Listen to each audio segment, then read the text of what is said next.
Saludos cordiales, ¿qué tal? Sean bienvenidos una vez más a nuestro programa de entrevistas Ventana Abierta, aquí en Televisión Miguel Turra, un espacio televisivo en el que a través del formato de entrevistas nos asomamos a la actualidad, a los protagonistas de la misma. Y como bien saben, el lunes 28 de abril a las 12:33 de la mañana se produjo un colapso eléctrico que dejó sin energía a España, Portugal, el sur de Francia durante en torno a unas 10 horas. Las causas de ello aún se desconocen y ha salido a debate el papel o la implicación de las energías renovables en esta incidencia.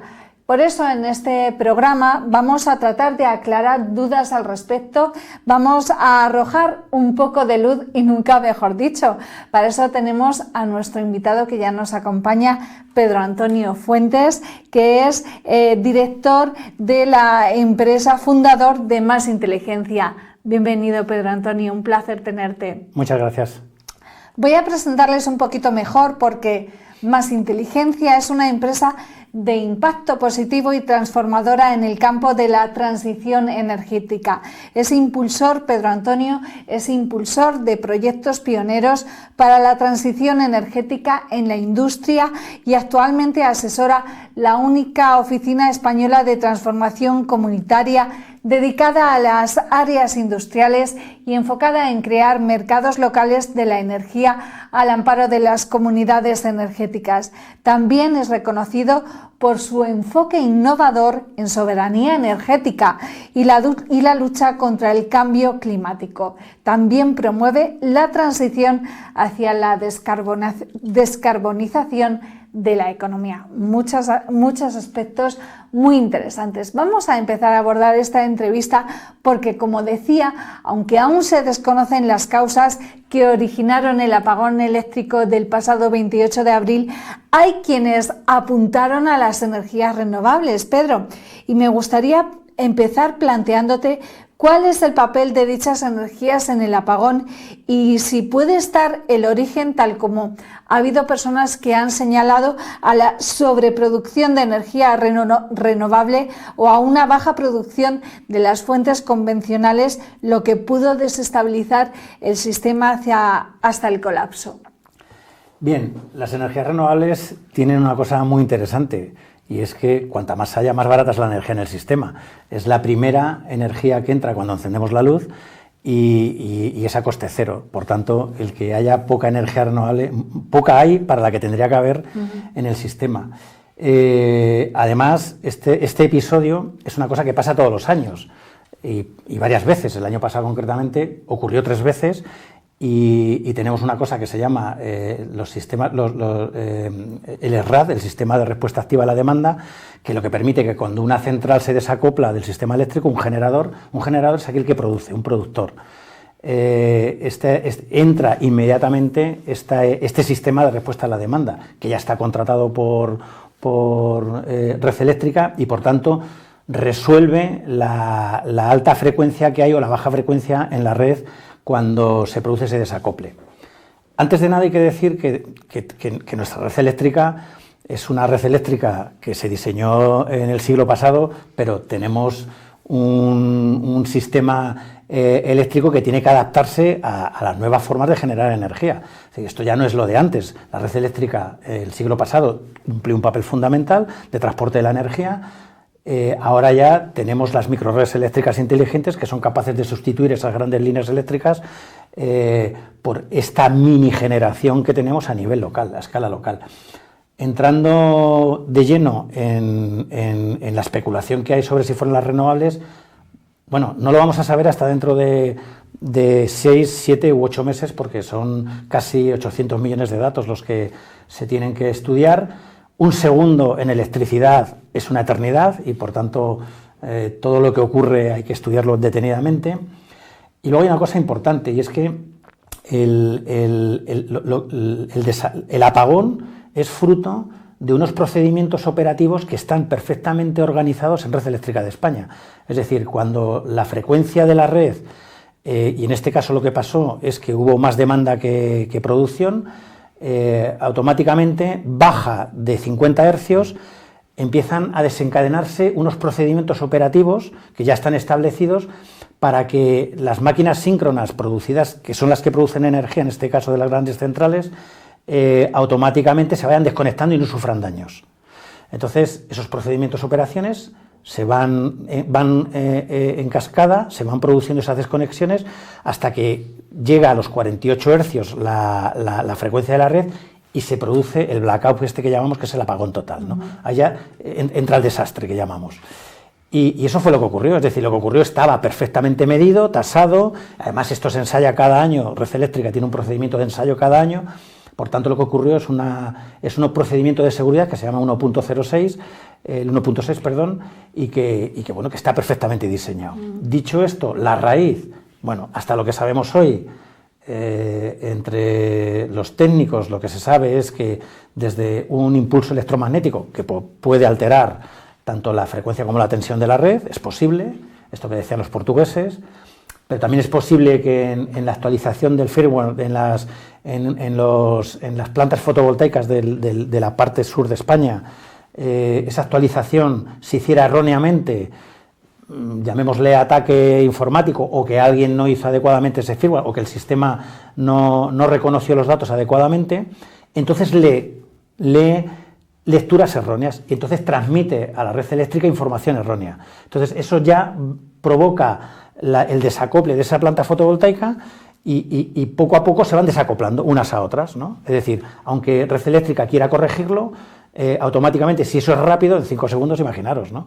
Pues poco a poco se van desconectando hasta que llegan a esos 48 hercios que produce el apagón total. Pero lo más relevante de esto es que nuestro sistema eléctrico es muy robusto y lo interesante es cómo en 12 horas teníamos el 100% del país ya conectado prácticamente, ¿no? Y eso es lo interesante, porque en el resto de países donde ocurre se tiran 6 días, 5 días, 4 días y hay muchas máquinas que sufren muchos daños. Y aquí no ha habido daños en máquinas, no ha habido daños en subestaciones, que sería lo previsible, ¿no? Y eso es muy interesante porque se sabe que está esto muy tasado, muy medido, muy organizado. Pedro, nos cuentas que esto ya está ensayado, hay protocolos para, digamos, de simulacros y generalmente no nos damos cuenta de que esto pasa, pero este año ha pasado, tuvimos esa incidencia, ese blackout de 12 horas y claro, ahora nos preguntamos, ¿y si vuelve a pasar? ¿Puede volver a pasar? Bueno, a ver, es difícil. Red Eléctrica obviamente ha tomado nota de esto que digo, ¿no? En el sentido de que se están revisando esos datos y ya ha tomado las medidas para que eso no ocurra. Entonces, también hay que contarle a los que nos ven que nuestro sistema eléctrico está construido de tal manera que tenemos unas grandes centrales que producen energía y que son propiedad de 5 grandes empresas, prácticamente es lo que configuran un oligopolio. Luego está la red de transporte, que es de Red Eléctrica de España, que tiene aproximadamente unos 400 kilómetros, entre 400 y 500 kilómetros de líneas de transporte de alta tensión, que es la que lleva de los grandes núcleos, de los grandes centros de producción, lleva los electrones hacia los centros de transformación donde entran ya las distribuidoras. Pero que esas distribuidoras son propietarias de esas líneas y son las mismas que tienen las centrales de producción.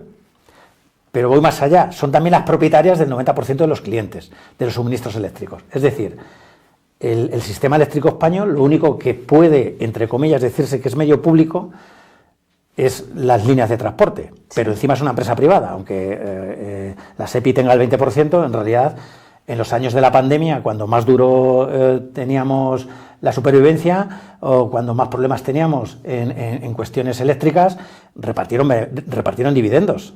Ellos tuvieron beneficios.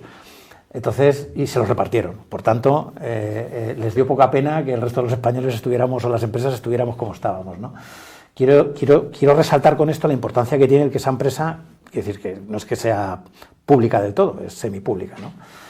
Y por tanto, claro, si tenemos la producción por un lado que es de 5 empresas, la distribución también de esas 5 empresas y el suministro eléctrico de esas 5 empresas, claro, uno ya se puede hacer a la idea de cuando el presidente del gobierno dice, oye, voy a exigir llegar hasta el final, es porque hay que llegar hasta el final. O sea, no solo hay que ver los datos, sino hay que ver qué ha pasado realmente y por si se diera el caso de que hubiera sido algo que pueda ser susceptible de manipulación, ¿no?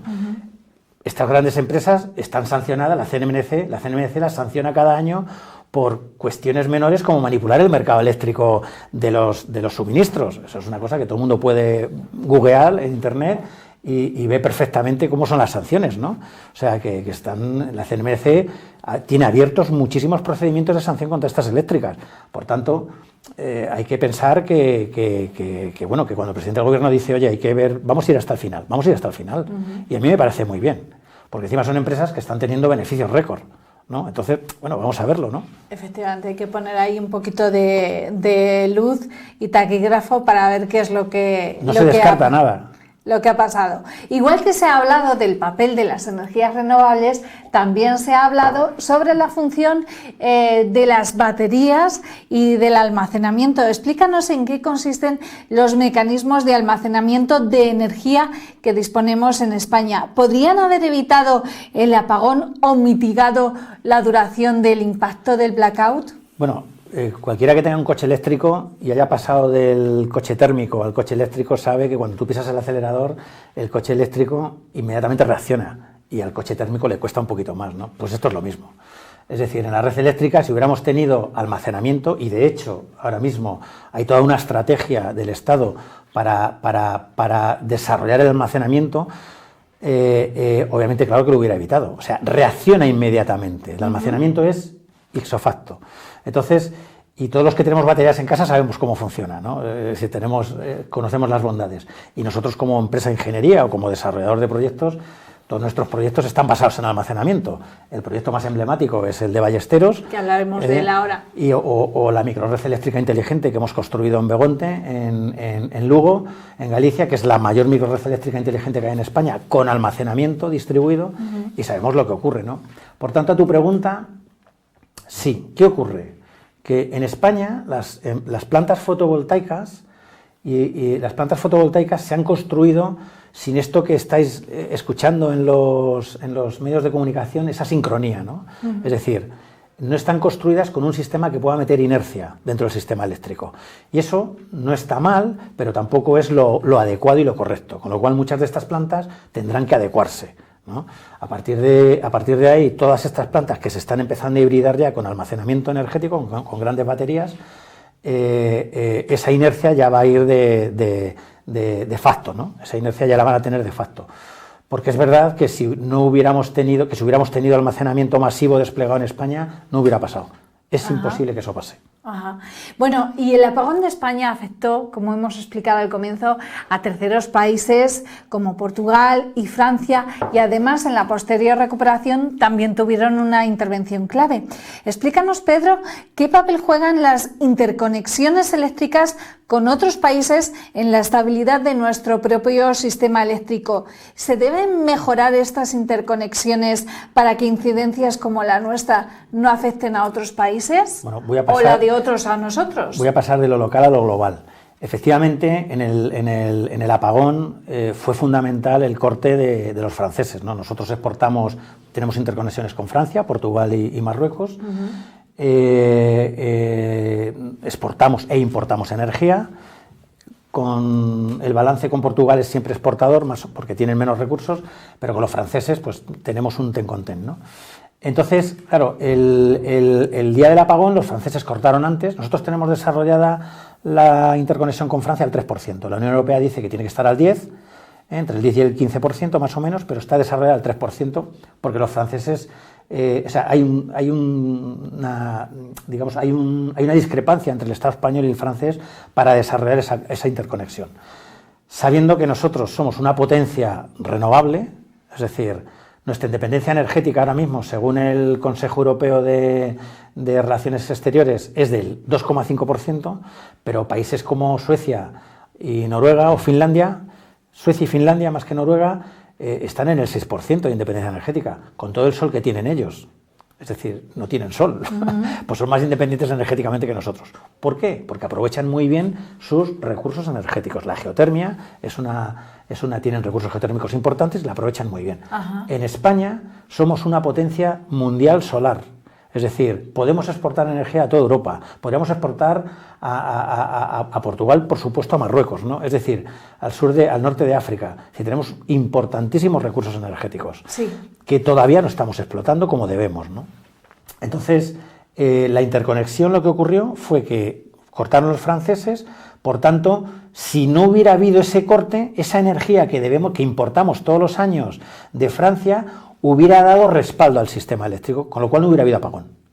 Es decir, al desacoplarse nuestras centrales internas, hubiera entrado energía de Francia, si hubiera estado desarrollado al 10%, hubieran entrado esa energía procedente de Francia y no hubiera pasado absolutamente nada. Con lo cual, claro que jugaron un papel fundamental en el apagón. Ayudaron a que ese apagón no se corrigiera a tiempo. Y bueno, la producción de energía renovable, en esto tú nos vas a explicar mucho, se ve determinada por la disponibilidad de los recursos naturales que la generan, como es evidente, el sol, el viento, el agua, recursos que varían según las condiciones meteorológicas.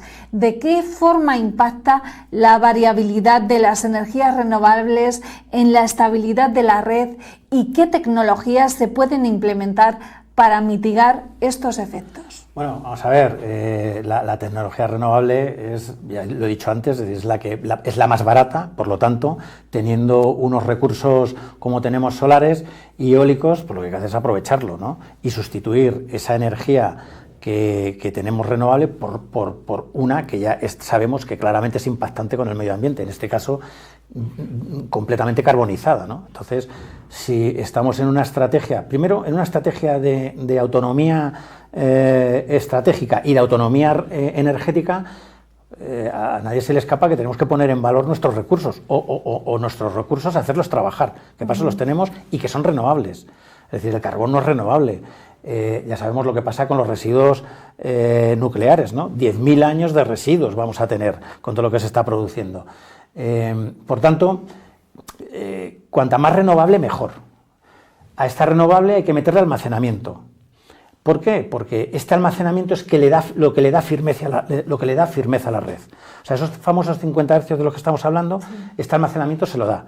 En este caso, es lo que llamamos grid forming o formamos red, ¿vale? Hay plantas, bueno, lo que convierte la energía, los convertidores de energía, esto que llamamos síncrono o asíncrono. En este caso la energía renovable es asíncrona porque no hay una turbina que mueve nada, no hay nada que esté girando, y por tanto es lo que le da inercia a la red, lo que hace que esté a 50 Hz. Si no lo tenemos con la renovable, con la batería sí lo podemos tener.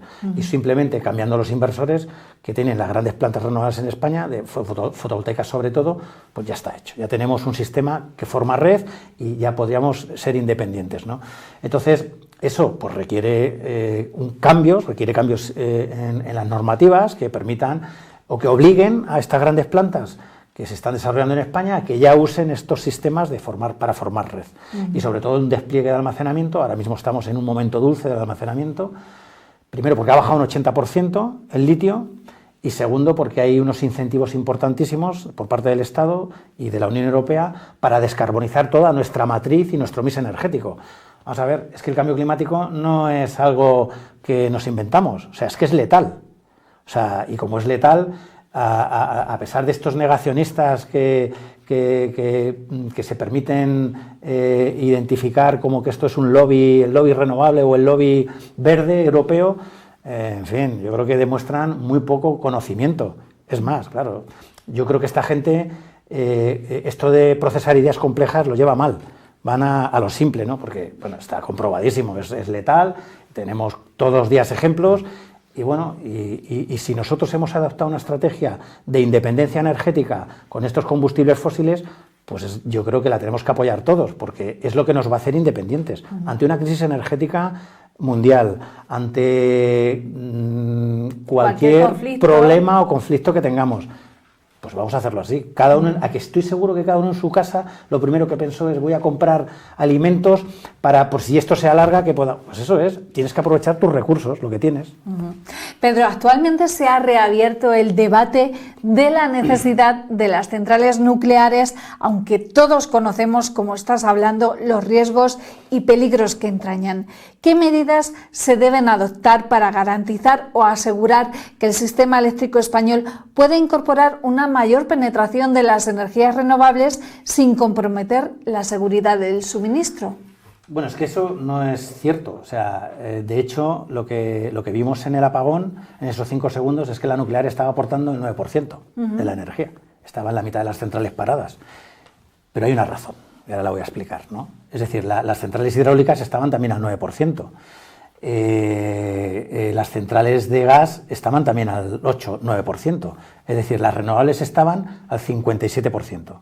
Por eso la energía, en ese momento, estaba a 0 euros. Es decir, por eso la energía, cuando estamos metiendo tanta energía renovable, los españoles tenemos la energía barata. ¿Qué ocurre cuando tienes 5 empresas que manejan el 80% de la producción?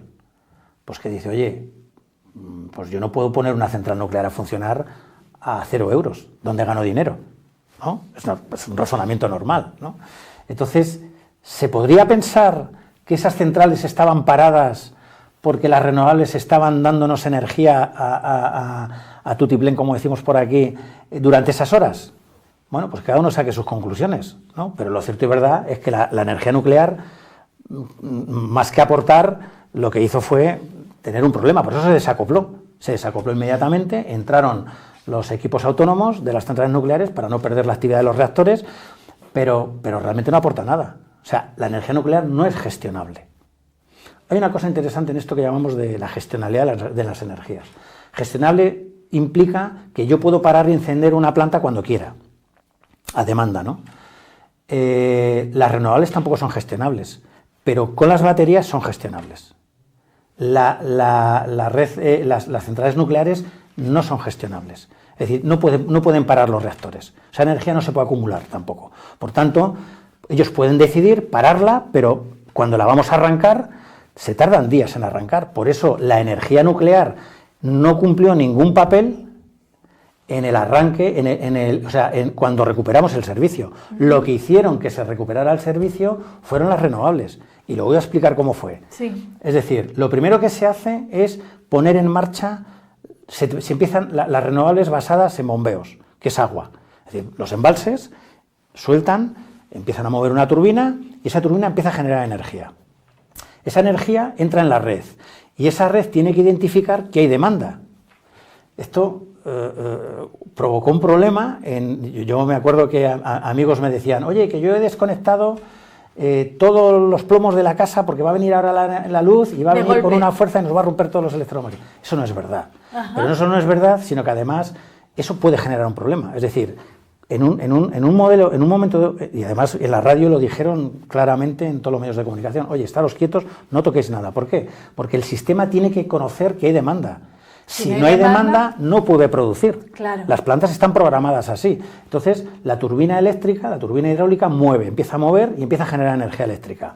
Vale, ya tenemos energía eléctrica, ya hay demanda, luego ya hay energía en la red. Y ahí se va recuperando el servicio poco a poco. Primero empezaron las de Córdoba, las centrales de Córdoba, que son las más potentes, las de Valladolid también, las de Córdoba son las más potentes, entonces empiezan a meter energía al sistema. Luego van entrando en el norte, empezaron por el norte a conectar con las interconexiones con la francesa, Extremadura y el sur con Marruecos y la hidráulica. Por eso dicen, es que los marroquíes nos ayudaron, claro, como está mandado. Es decir, les dijimos, oye, darnos energía para ayudar a las centrales hidráulicas. Y después, y sin embargo, las centrales nucleares no pudieron arrancar, porque tardan mucho en arrancar, por eso no son gestionables. Y luego, además, a partir de ahí empiezan a mover las plantas de ciclo combinado. Como no hay sol, o sea, empiezan a mover las eólicas porque hay aire, pero como no hay sol, las fotovoltaicas no pueden entrar en operación. Sí. Hasta las 8 de la mañana del día siguiente, que entran en operación todas las renovables basadas en fotovoltaica, entonces es cuando empieza a entrar energía en el sistema.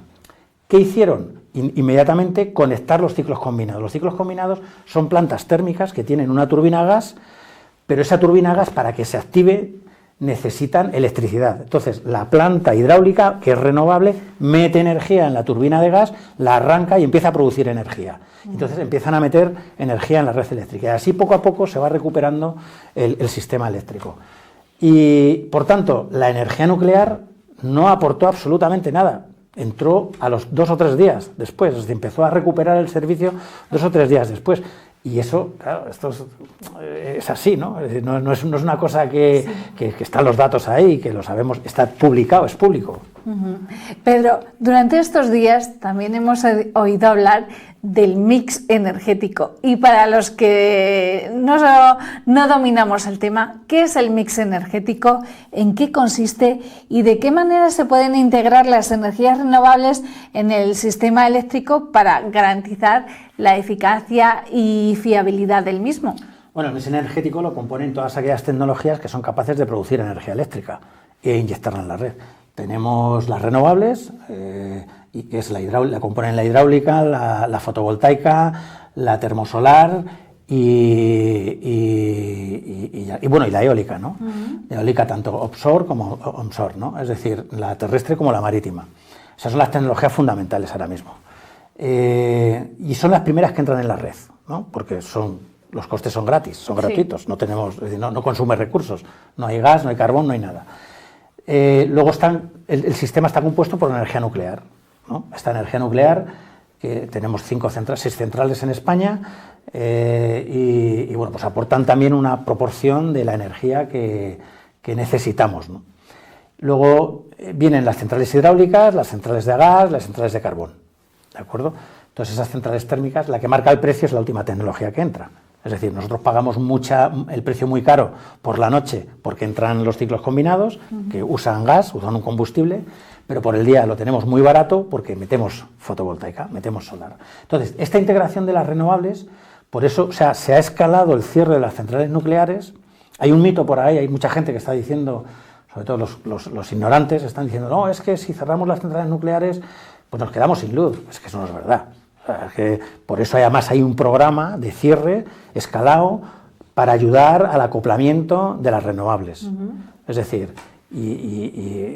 para que no se permita, es decir, para que no haya ese cierre en esa necesidad, ¿no? Es decir, no dan potencia firme las nucleares como están diciendo. Es más, lejos de ser una ventaja, pues eso es un problema. Es un problema porque ya son centrales que son viejas. Poner una central en marcha, construir una central nuclear cuesta lo que no está escrito y luego necesitas como entre 12 y 15 años o 20 años para que esté construida, con lo cual imaginaros, ¿no? Por dónde podemos estar dentro de 15 o 20 años, ¿no? Por tanto, nuestro mix eléctrico está compuesto por todo este tipo de tecnologías y eso es a lo que llamamos el mix eléctrico. ¿Qué está ocurriendo? Que el avance de las tecnologías renovables están desplazando a este mix eléctrico hacia una matriz renovable. Pero es que eso es buenísimo para los bolsillos de todos los españoles. O sea, es que es extraordinario. ¿Y la salud del planeta? Bueno, claro, eso va de serie, ¿sabes? Eso va de serie, eso ya lo damos por hecho. Claro, porque también hay mucho bulo sobre, no, pero es que las placas también consumen materiales. Bueno, pero consumen materiales que además podemos reciclar, que podemos recuperar y ¿qué queremos? O sea, seguir tirando de carbón que no hay, llegando a los límites, estamos ya en 2 grados superando los niveles preindustriales y tener los problemas que hemos tenido con la dana, estas cosas climáticas, estos eventos climáticos que están descritos. O sea, que es que parece ser que son de ahora, ¿no? Pero yo, que la gente de Miguel Turra me conoce, con 14 años montamos un grupo ecologista que se llamaba LINS, aquí ya hablábamos del cambio climático. Hace ya 45 años, ¿no? Es decir, ya hablábamos del cambio climático y ya se describían, los científicos ya describían estos procesos que estamos viviendo ahora. O sea, que nadie se llame a engaño, pero es que esto ya estaba descrito. Pedro, ¿qué lecciones o qué conclusiones podemos llegar, a cuáles llegas tú después del apagón para mejorar la gestión de todas estas energías renovables? Bueno, una cosa que nosotros estamos liderando, que son las microredes eléctricas inteligentes, ¿no? Es decir, nosotros somos especialistas, nos estamos especializando además en grandes proyectos, tanto en el área urbana como en áreas industriales, y eso nos permite tener esa autonomía. Es decir, y cuando digo autonomía es que ya la tecnología nos permite desconectar áreas industriales importantes o áreas municipales de la red eléctrica.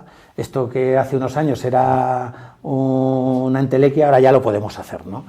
El ejemplo de Ballesteros, que aunque no está desconectado de la red eléctrica, pero sí está desconectado del mercado mayorista de la electricidad, es decir, todos los socios de la comunidad energética tienen un precio fijo de por vida, y además a demanda, porque nos juntamos con ellos a merendar todos los años un día y decimos, ¿qué precio le ponemos ahora a la energía? Pues venga, a este, y ya está. Por lo tanto, tenemos un precio justo de la energía. Ahora lo acabamos de conseguir en Begonte, en Lugo, donde hemos desarrollado la mayor microred eléctrica inteligente que hay en España con generación distribuida, que llamamos, baterías distribuidas. Es un proyecto que tiene 2,8 megavatios hora de almacenamiento energético masivo, que es fantástico, hemos hecho una inversión alta y ha tenido una subvención de 2,5 millones de euros de la comunidad, o sea, del IDAE, a través de los fondos NEST. Y quiero decir que esas soluciones son las que van a desconectarnos, o sea, no es que van a desconectar, van a ayudar al sistema eléctrico a integrar esas renovables. Y hay una cuestión en la que no caemos. Cuando producimos energía en una central eléctrica, de estas grandes que tenemos ahora en España, cuando llega la energía a nuestras casas, hemos perdido 7.000 millones de euros cada año. Es decir, todas esas pérdidas las asumimos en nuestras facturas eléctricas de la luz. Las empresas pagan un 4 o un 5%, son pérdidas técnicas que se llaman pérdidas técnicas y no técnicas. Y tú en tu factura pagas un 18%. Entre un 17 y un 18%, porque tu contador no cuenta la energía que tú has gastado en tu casa, sino cuenta desde la barra central de la central de Tarragona, de la central térmica de Tarragona. Y esto lo sabemos todos, ¿no? Es decir, lo que pasa detrás del contador es una cosa y lo que pasa delante del contador es otra, ¿no? Tú puedes consumir la energía que tú quieras, que te vamos a cobrar lo que distribución diga, ¿no? Entonces, y esa realidad nos lleva a que si tuviéramos un sistema eléctrico mejor organizado, es decir, con estas microredes eléctricas ya funcionando inteligentes y que son bidireccionales, es decir, cuentan la energía que estás sacando de tu tejado y la estás metiendo en el contador y la que estás metiendo en tu casa, es decir, es bidireccional, eso lo podemos manejar. O sea, eso lo podemos gestionar digitalmente y podemos hacer muchas cosas y ayudar sobre todo al sistema eléctrico. El sistema eléctrico nos va a decir, oye, cuando haya un problema de frecuencia, dame energía de tus baterías. Bueno, pues le vamos a dar energía de sus baterías, pero nos va a decir, oye, no consumas, déjala almacenada o tira de tus baterías para consumir tú mismo, ¿no? Y eso es lo que ayuda al sistema eléctrico. Es decir, estas microredes y estos sistemas de energía kilómetro cero que llamamos, que organizamos a través de las comunidades energéticas, tienen todas esas ventajas. Por tanto, el sistema eléctrico se tiene que ir digitalizando, pero claro, tenemos un lobby eléctrico en España que es brutal, que lo que está diciendo, oye, hay que invertir en redes eléctricas con el alto impacto que tiene eso, porque claro, hay que alimentar la máquina de los dividendos. Pero es que esto es así, o sea, es que a nadie en su sano juicio se le ocurre pensar que son tan excelentes, ¿no? Es decir, el sistema eléctrico hay que alimentarlo porque hay 7.000 millones, hay que retribuir a los accionistas. Ya está, es que no hay más palabras. Pedro, hemos hablado sobre el desajuste entre la oferta y la demanda. Me gustaría plantearte ahora si se puede mejorar, y en caso afirmativo de que se pueda, cómo se puede mejorar la predicción de la generación de energías renovables y su vertido a la red de suministro para anticipar esos desajustes entre la oferta y la demanda.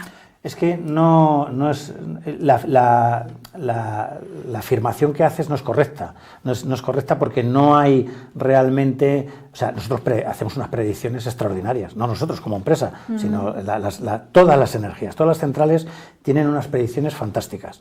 Es verdad que hay una variabilidad del tiempo, por eso hablamos de que no son gestionables. Con la batería sí son gestionables, ¿vale? Entonces, ¿qué hacemos? Pues las energías renovables lo que hacen es que le dicen al sistema cada día el D-1, hoy estaremos diciéndole a la red eléctrica, a lo MIE, le estamos diciendo, oye, mañana vamos a producir 25.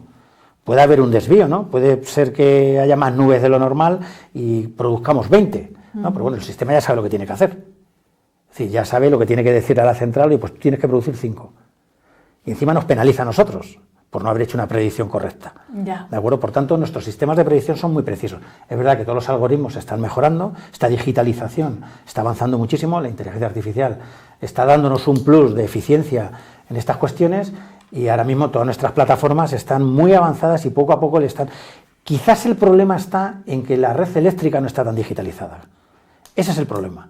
Y ahí sí que hay que incidir, es decir, joder, si estamos pagando 7.000 millones de euros entre pérdidas técnicas y no técnicas y estamos retribuyendo al sistema con toda esa cantidad de dinero, hombre, repartan menos dividendos y actualicen esas redes eléctricas. porque el problema son ellas, no son las renovables. Te iba a plantear precisamente esta pregunta ahora, el papel de la digitalización en la gestión de las energías renovables y cómo se puede aprovechar para mejorar la estabilidad del sistema, ya nos lo estás diciendo. Ya lo estoy diciendo, es decir, hay que digitalizar más y yo no creo que haya que construir más líneas eléctricas. Es verdad que hay una paradoja en España y es que estamos en récord de producción, o sea, nosotros gastamos aproximadamente unos 240 teravatios hora de energía en España, o sea, consumimos. Se producen aproximadamente 255, 260 teravatios, con lo cual estamos perdiendo 25 teras, entre 20 y 25 teravatios, que es el equivalente a la producción de dos centrales nucleares. Esos son estos 7.000 millones de euros que yo digo, ¿no? Y que es energía de 600.000 familias, o sea, es una barbaridad lo que se pierde, o sea, eso lo tiramos, ¿no? Entonces, hay que ser más eficientes en el aprovechamiento de esos recursos, ¿no? Entonces, la digitalización nos tiene que dar ese plus de eficiencia. Pero quiero decir que hay una paradoja ahora mismo en España, y que a pesar de que estamos desarrollando muchas renovables, fijaros que se está electrificando mucho, es decir, todos nos estamos electrificando. El vehículo eléctrico no ha entrado todavía, me refiero como debería haber penetrado en la sociedad. Las calderas, todavía tenemos calderas de gasoil y de gas, las aerotermias, las bombas de calor están entrando también con mucha fuerza y todo eso es electrificar. Mi casa la tengo electrificada al 100%. O sea, tengo batería, tengo coche eléctrico, tengo todo eso con energía eléctrica y con renovables. Y me abastezco con mis renovables. Entonces, claro, cuando esta alta penetración de la electrificación, cuando somos más intensivos, claro, necesitamos más energía. Fijaros que las previsiones que hay para 2035 es de consumir en España 230, vamos por la barra máxima, por la banda máxima, 230 teravatios. ¿De dónde vamos a sacar toda esa energía? Claro, si tenemos los data centers que están viniendo a España, que consumen 200 megas por data center, claro, eso es inviable. O sea, tenemos muchas áreas industriales, conocemos muchas áreas industriales que están desarrollándose que no tienen energía, por ejemplo. El parque industrial de Noblejas, que tiene 1,5 millones de metros, no tiene energía. O sea, tienen 12 megavatios concedidos, pero no pueden desarrollar el resto de metros porque no hay energía para las empresas que necesitan esos metros. Entonces, ahí estamos trabajando con microrredes eléctricas que permitan esa autonomía y que permitan el que eso se pueda desarrollar. Quiero decir que tenemos que producir más energía porque se está produciendo, porque estamos demandando más energía, la demanda industrial está creciendo y eso yo creo que no es malo. Para nada es malo. Bueno, y ahora vamos a ver qué es lo que podemos hacer nosotros a título individual, cómo puede mejorar nuestra sensibilización, la del consumidor, sobre la importancia de las energías renovables y su impacto en la estabilidad del sistema eléctrico. ¿Qué es lo que está en nuestra mano? Bueno, yo creo que el autoconsumo eléctrico es fundamental. Oye, pásense a lo eléctrico. Yo lo que le aconsejo a todo el mundo es pásense a lo eléctrico, ¿no? Si tenemos el sol, o sea, tenemos un recurso extraordinario, ¿no? Que es gratis. La tecnología está. Es verdad que desde el punto de vista financiero todavía hay que cubrir ciertas cosas. Y además hay una cuestión muy simple. Nosotros siempre decimos, a mí me gusta decir personalmente, que el sistema de subvenciones que hay ahora mismo en el sistema es erróneo. Porque la transición energética no puede dejar a nadie atrás. Es decir, si tú tienes recursos te puedes poner un sistema fotovoltaico en tu casa. ¿Por qué? Porque primero lo vas a pagar, vas a pedir una subvención, primero lo tienes que pagar y luego dentro de 2 años o 3 te dan una subvención. Pero claro, ¿todas las rentas son iguales? No. ¿Todos pueden alcanzar el tener una fotovoltaica, un autoconsumo en su casa con baterías, con los costes que eso lleva? No. Es decir, esto está pensado, las subvenciones, yo siempre lo digo cuando me reúno con alguien de la Junta de Comunidades, pues son ayudas autonómicas, es que está mal formulado, mal planteado. Es decir, porque se queda mucha gente atrás. Esos niveles de renta bajos son los mayores perjudicados de esta transición energética y no son culpables de haberla generado, ¿no? De haber generado este desaguisado, ¿no? Entonces, claro, para nosotros eso es importante, porque en el fondo quienes están llegando a la transición energética son a las élites económicas, que son los que más impacto tienen, por cierto. ¿Vale? Entonces, ¿qué podemos hacer? Ahora mismo nosotros estamos trabajando con líneas que nos permiten que todos los ciudadanos que quieran participar en nuestras comunidades energéticas no pongan un euro, no necesiten esa inversión inicial. O sea, en Ballesteros nadie puso un euro para que montáramos esa microred. En Begonte tampoco han puesto un euro para que montáramos esa microred. Ya hemos pactado nosotros con las entidades financieras y con los bancos el cómo hacerlo, ¿no? Ya hemos desarrollado todas las capacidades y todas las habilidades necesarias para que eso sea así. De esa manera puede participar en una comunidad energética el que tiene renta alta y el que tiene renta baja. A raíz de lo que nos estás contando y en contexto del apagón, se ha puesto en valor aquellas infraestructuras, incluso municipios con autosuficiencia energética. Como bien nos estás contando, aquí en nuestra provincia tenemos el ejemplo de Ballesteros de Calatrava, que es una localidad en la que, en un camino hacia ese futuro más sostenible y autosuficiente, el proyecto que estáis desarrollando, Ballesteros Genera, promovido por Más Inteligencia, que ha sido reconocido como un proyecto innovador que marca un antes y un después en la gestión energética de los municipios.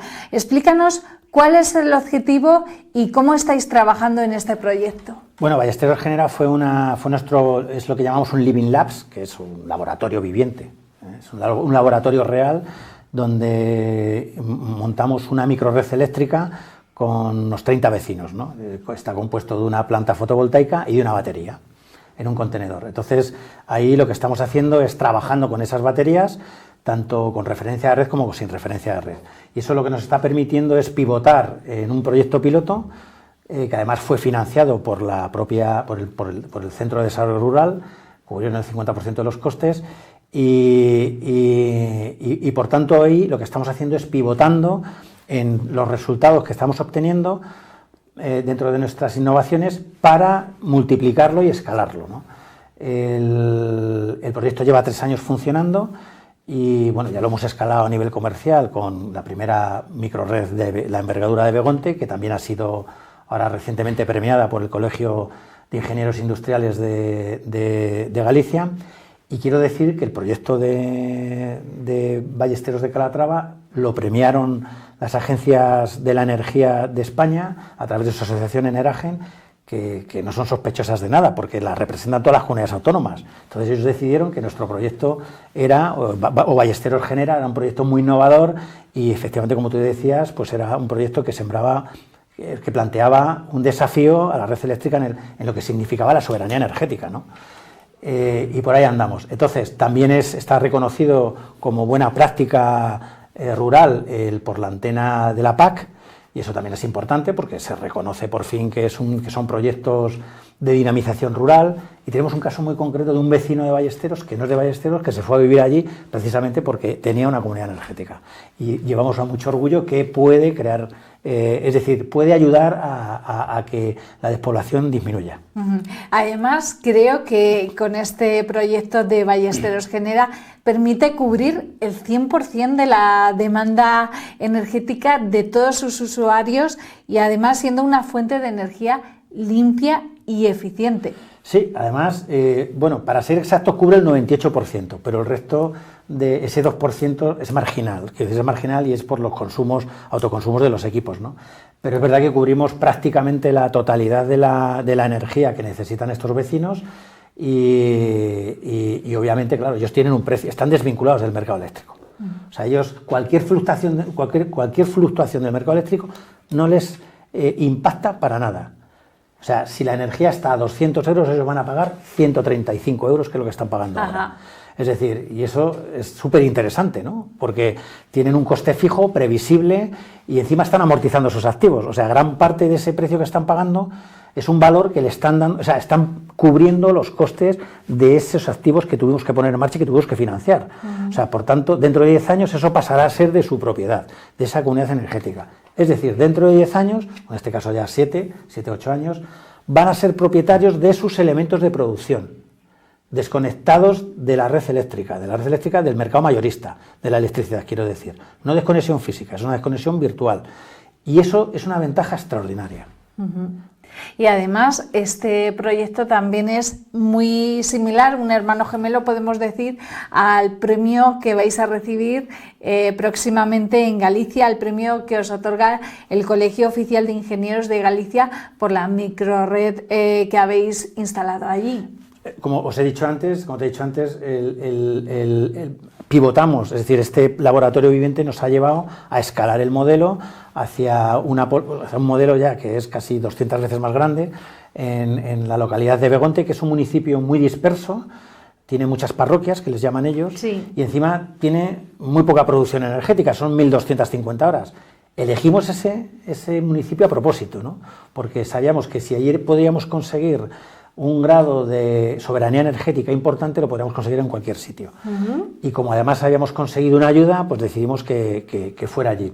Y ahora estamos trabajando ya escalándolo a nivel industrial. O sea, ya estamos en la fase industrial y estamos trabajando ya para grandes urbanizadores industriales que nos están permitiendo ofrecerles esta tecnología, o estas capacidades que hemos desarrollado para ser autónomos energéticamente. Y estamos muy contentos porque el Colegio Oficial de Ingenieros, como has dicho, de Galicia, pues ha premiado nuestro proyecto como la mejor innovación energética, y hemos tenido competidores tan pequeños como Iberdrola, Naturgy, EDP, y eso para nosotros es un orgullo, ¿no? Nosotros somos una pequeña empresa de Miguel Turra, que estemos compitiendo en esos puestos y encima hayamos ganado. Bueno, también tengo que decir que con ese proyecto hemos sido finalistas en otros 2 o 3 premios, pero que esos eran de pago. Entonces, nosotros como no pagamos, pues nunca nos llevamos los premios, ¿no? En este sí que concurrían, bueno, pues lo que impactaba, ¿no? Y cómo impacta en la sociedad, cómo impacta en el medio ambiente y cómo impacta económicamente en los socios.